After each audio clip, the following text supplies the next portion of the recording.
Welcome back to Fluency Go Podcast. I am Tom. Do you feel like you are not improving even though you are still learning and practicing? Maybe you feel stuck. Maybe you feel tired of studying. Maybe you feel like your English is not getting better. Well, don't worry. This is normal. And today I'm going to guide you step by step to help you break through this feeling and make your next big jump in English fluency.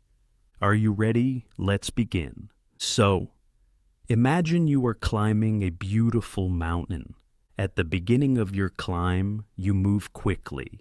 Every step takes you higher and higher. You can feel the difference. You can see the difference. When you look around, your view changes. You see more of the valley, more of the sky. You feel happy, you feel proud, you feel excited to keep going, but then something changes. The path becomes flat. You are still walking, but you are not going higher. You are moving forward, but your view stays almost the same. It feels like nothing is changing, even though you are still putting in effort. This is exactly what happens in language learning. When you start learning English, every little thing feels like a victory. You can see your progress every week. Your vocabulary grows quickly. Your listening feels stronger. Your speaking becomes smoother. But later, something happens. The big jumps become smaller. You are still learning, but you don't see the improvement as clearly. Your speaking sounds the same to you. Your listening feels the same. And you start to think, am I stuck? Am I not improving anymore? This feeling can make you lose motivation. It can make you feel bored or frustrated. But here's the truth. You are not stuck. You are simply in a stage where your brain is processing, organizing, and strengthening what you have already learned. Part 2. Why you feel stuck. So, why do we feel this way? Why is it sometimes hard to see progress in English? Let's look at some common reasons. Maybe you think like this too. Reason number 1, comfort. When you first start learning English, almost everything is new. Every sound, every word, every sentence feels fresh. Your brain works very hard, and you notice big changes quickly. It's like putting a small plant in the sun and giving it water. It grows fast at first, but after a while, your brain becomes comfortable with what it already knows.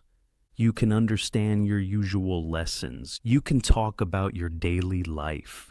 You can watch the same kinds of videos you enjoy. This comfort is nice, but it can also slow your progress. You feel safe, but you are not pushing forward. Reason number 2, repeating the same things. We all like to feel confident, so we repeat the same activities again and again. Maybe you always read short texts. Maybe you always watch the same kind of videos. Maybe you always talk about the same topics.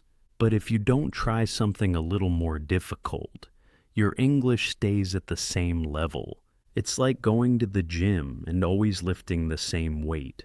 Your muscles stop growing. Reason number 3, less challenge in speaking and writing. It's easy to watch TV shows or listen to podcasts or read books in English. That's called input, English coming into your brain. But to improve fluency, you also need output, English coming out of your mouth or your pen.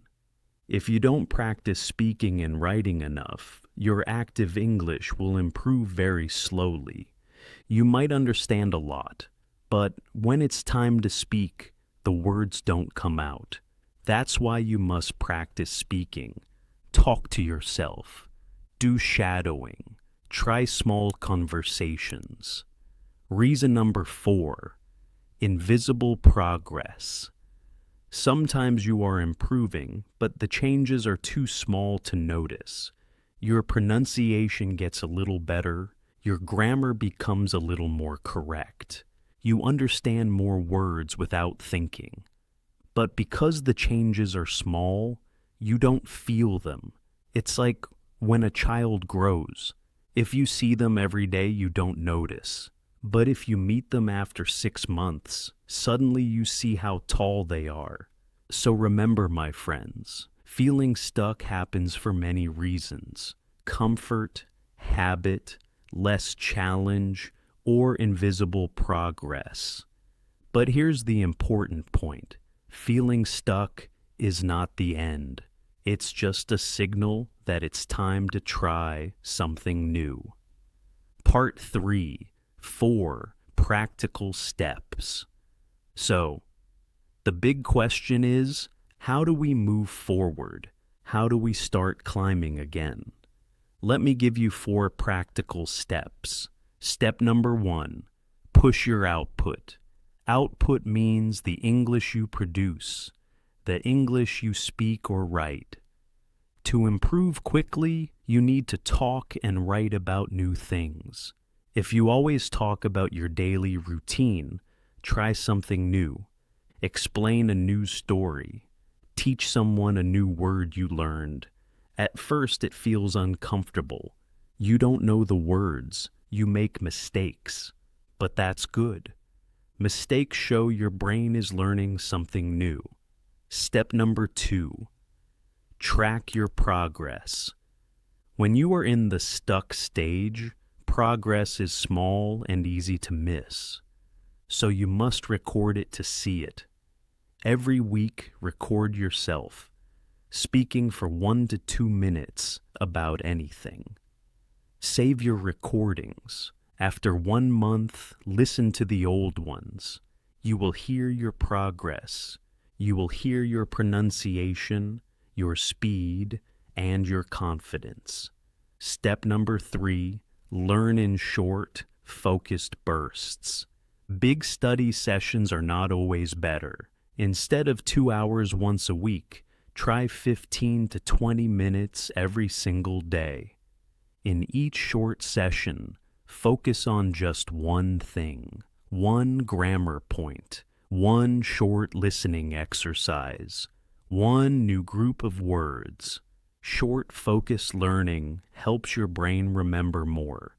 It keeps you from feeling tired and bored. Step number 4, add a stretch activity.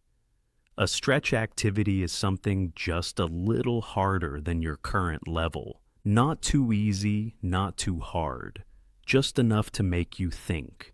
For example, have a 5 to 10 minute conversation in English without your first language. Read a short story without a dictionary. Write a paragraph on a topic you never wrote about before. These stretch moments pull you forward. They are the steps out of your comfort zone, out of your slow zone, out of the stuck stage. Part 4, conclusion and motivation. Now, here is the most important point. Fluency is not built in 1 day, or even 1 month. It is built in small steps, sometimes so small you cannot see them. You must trust the process. These steps are taking you forward, even if they are quiet and invisible. Don't wait for big dramatic improvement to feel proud. Celebrate the small wins. You wrote a text with fewer mistakes. You spoke 1 sentence with more confidence. These small wins are proof that you are moving forward. Fluency is a destination, but learning is a journey. If you enjoy the process, you will feel less stress and more motivation. When you enjoy it, you keep going. And when you keep going, the results always come. I promise. So, my friends, remember this. The slow zone is not the end. It's just a quiet road before the next hill. Keep walking, keep learning, keep smiling, and most importantly, keep believing in yourself. Thank you for joining me today on Fluency Go Podcast. I'm Tom. Until next time, bye for now.